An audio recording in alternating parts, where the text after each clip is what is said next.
I tripped on my snowshoes. Ah! I just literally tripped on my snowshoes.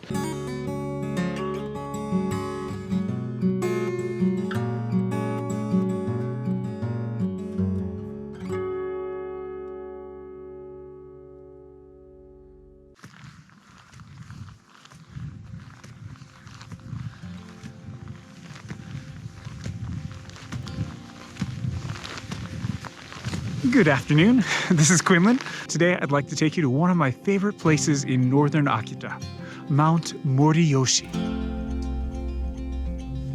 We're here at the gondola at Ani Ski Resort, and it's 1,800 yen to get a round-trip ticket up the gondola, and it is a beautiful day here on Mount.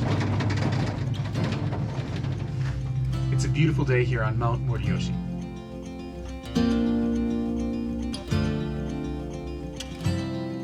First, we climb up a little bit of the ski slope here on the snowshoes.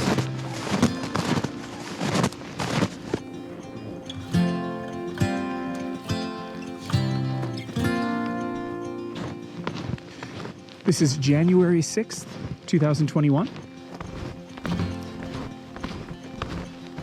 And look at this perfect path we got here for us. It's clearly been made by people with snowshoes. If you were going to the deep snow on either side of the path, it would be what a workout. This is very nice.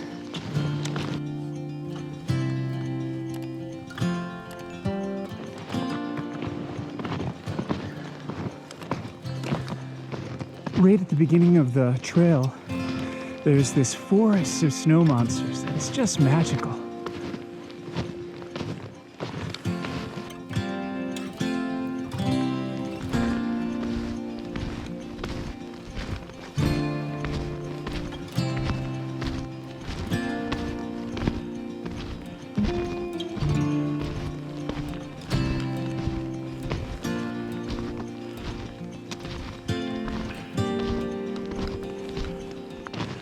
Like I can't get enough of this. I could just show you 10 minutes walking through this.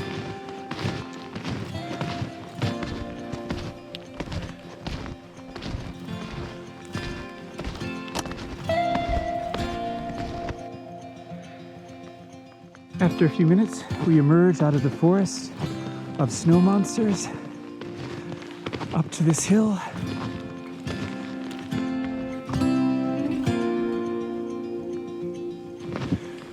Feels like I'm ascending into paradise or something. What's on the other side of that hill? More of the same, probably.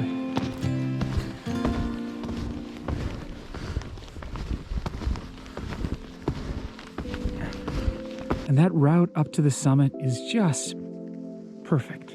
Allow me to tell you another short story from the legends of Tono Monogatari. This story is about a man named Kikuchi. He would often travel from Tono to the coast and back, as many did. Kikuchi, before he set out on his journey to the coast, he packed some delicious rice cakes into his jacket pocket and then set off. He met a friend of his who suggested that they have a wrestling match. Apparently that was a common thing to do 100 plus years ago in Tono. You see your friend, let's wrestle. I'm not opposed. And so they did. When wrestling, he noticed that his friend was unusually light, and he easily threw him around. They wrestled 3 times, each time him easily tossing him to the ground, which was unusual, as generally they were more evenly matched. After 3 matches, they laughed, patted each other on the back, and parted ways. And it occurred to Kikuchi that perhaps this wasn't actually his friend, but was a fox in disguise, which would account for the lighter weight. He then noticed that his rice cakes were missing from his jacket. In his mind, this confirmed that it had most likely been a fox. But he was embarrassed to have been tricked by a fox, and so he surreptitiously asked his friend the next time he saw him, a week later, if they had seen each other in the forest and wrestled. And his friend said, no, I was far to the north that entire week. We haven't seen each other in months. This confirmed his suspicions, of course, that it was, of course, a fox, which, according to Japanese folk tradition, can transform at will, that had been imitating his friend. He was embarrassed, an interesting emotion to feel, about this, and so he didn't tell a soul.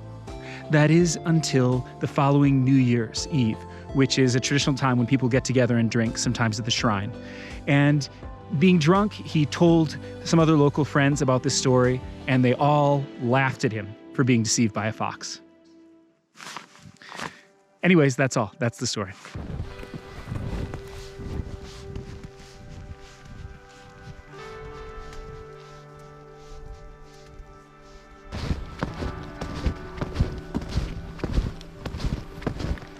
Gotta really pick which day you come here, because if it's a cloudy, windy day, you see nothing. And if you get lucky on a day like today, well, paradise.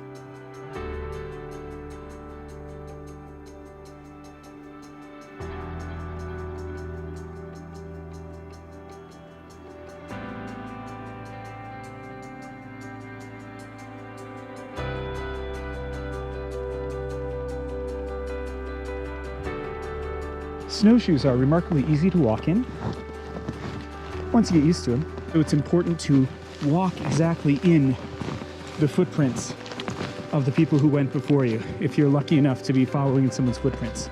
That reduces the effort by about 80%, seriously. If you have to take the lead position and walk in fresh snow, it's incredibly difficult, and that's a real workout. And so if you're with a group, you would take turns maybe every 5 or 10 minutes, switching out the lead position, which they call rassaru in Japanese. I did some research and I found out that rassaru is actually a brand of plow train, I guess, that they would use in the United States, the Russell snowplow trains. And somehow that became a verb in the same way that Xeroxing is a verb.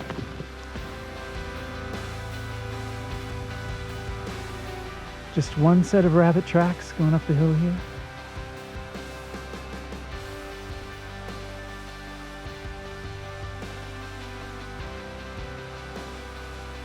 Closed for the winter, it would appear.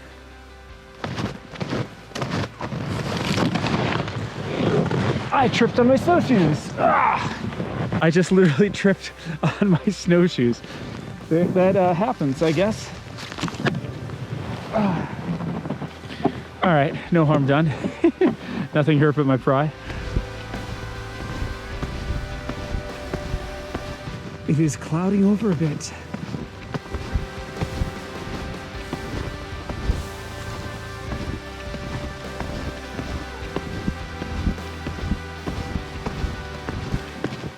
Into a forest of monsters, snow monsters. I'm actually curious about the etymology of snow monster. Who came up with the term snow monster? Why? I mean, I can kind of see, they kind of look like shapes. You can look at them like clouds and sort of see different figures in them. That looks like a person. There, you can see his nose, kind of. Some of these look like Buddhist statues, some of them like Godzilla. I mean, I see why we're saying monsters, but I wonder who came up with it, since when?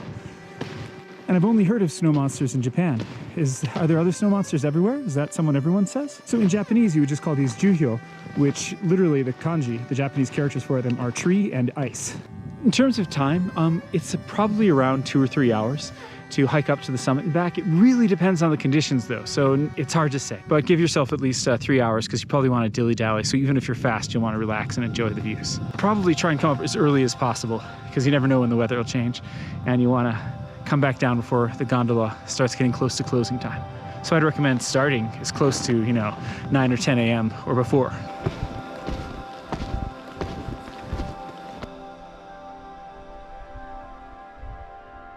Do you hear that? It's silence.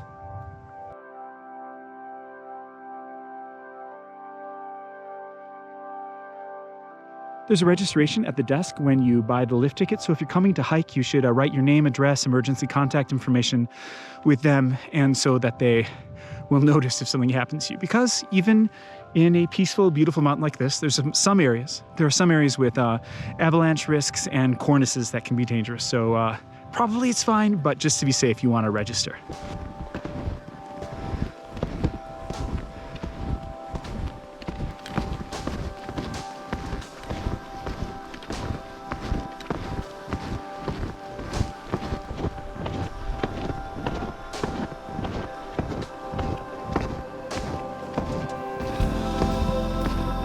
The summit is in sight. It's just right up there. Bit of a workout here. Almost at the summit. The snow is very deep here. That, you can see, is the summit right up there. Might make it, might not, we'll see. If you're an Instagram person, I'm Quinlan on Instagram, and GoNorthJ on Twitter.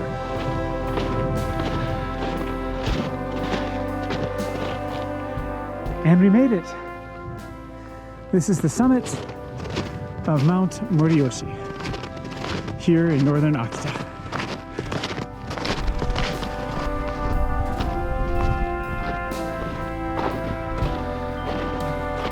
Civilization? What civilization? When you're up here, it's easy to forget the modern world. Nothing but us snow monsters up here. Mount Moriyoshi is one of the 3 famous places in Tohoku for the snow monsters, the Juhyo, the others being Zao and Hakoda. However, the 4th, rather secret, hard to access, but oh so glorious one is Hachimantai, where I will take you later this year. And once the pandemic is over and international travel is possible again, please come to northern Japan and allow me to show you around. I'm trying to switch over my profession from less translating and more guiding. So yeah, please come. I'd love to show you my favorite spots. All right, it's getting later in the afternoon. I've got to rush back down to catch the gondola because it is a long walk if you don't catch the gondola down. So I'm going to end here. Thank you so much for watching, and I'll see you on the trails.